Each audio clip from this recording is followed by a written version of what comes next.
Are you afraid of snakes? No?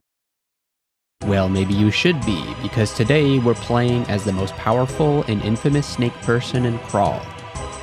Lamia, the queen of the Naga. A unique so powerful that she had to be removed from the game after only being present for 2 versions.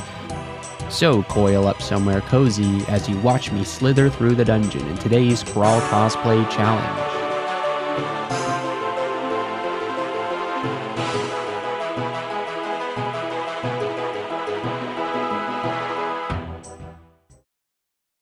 Crawl is a game that is constantly under development.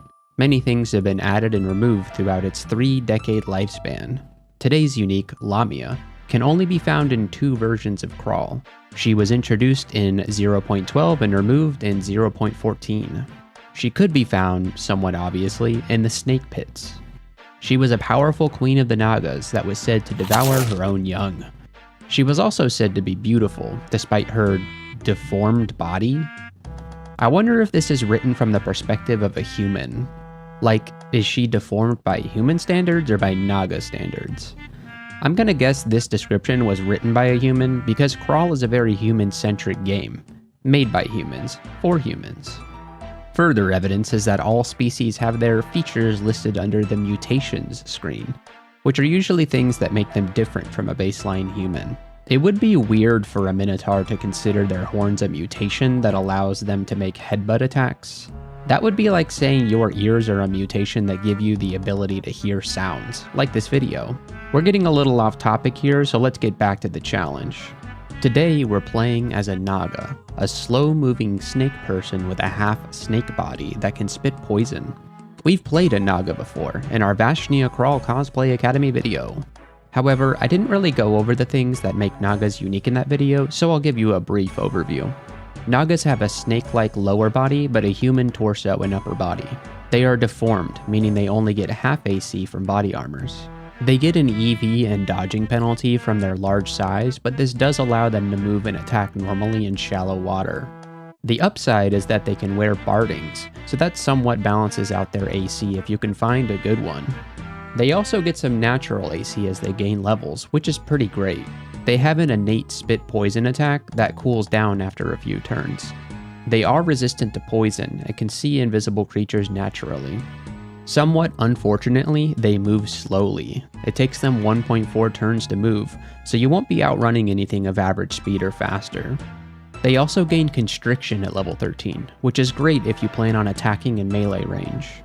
Their skill aptitudes are somewhat average with a really high stealth aptitude and a penchant for alchemy. There are a lot of different ways to build a Naga character because of their balanced aptitudes.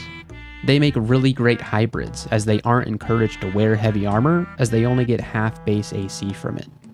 A lot of their AC comes from their natural armor, and the fact that their body armor is essentially split into 2 different slots, that means that you can double up on enchantment AC, which doesn't take base AC into account. You won't need to train your armor skill up very high to get a lot of AC as a Naga.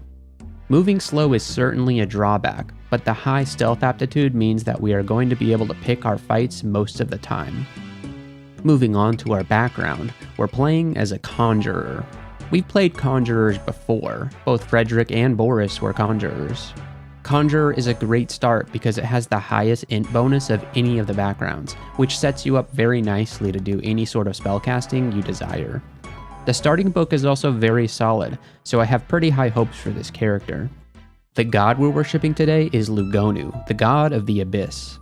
We just recently completed a challenge involving this god, Mlglotl, so if you want more information about them, I'm going to put a card to that video here. I love worshipping Lugonu, but having them as a Crawl cosplay challenge god is tricky because we aren't allowed to worship any other gods before we find them. We'll have to hope to get lucky with an early banish or distortion weapon, or we're going to struggle quite a bit in the early game. Let's take a look at the challenge details. Conduct number 1, weapon. Only train polearms in fighting as weapon skills. This seems easy enough. Polearms are great, and I have a feeling we'll be wanting to play this character as a hybrid anyways. Conduct number 2, magic. Get Orb of Destruction and Blink or Swiftness at less than 10% failure. I love Orb of Destruction, so you don't have to do much to convince me to use it. We have a choice between Blink and Swiftness. I think I'd much rather have Blink if we find it. Conduct number 3, brands. Use either Vampiric or Distortion brands before entering the realm of Zot. This is going to be easy. Lugonu's capstone ability lets you brand a weapon with Distortion, so we're going to want to use that brand anyways. Bonus challenge number 1, A Child's a Feast. Kill any ally, charmed enemies count, while you're in either snake or maw form.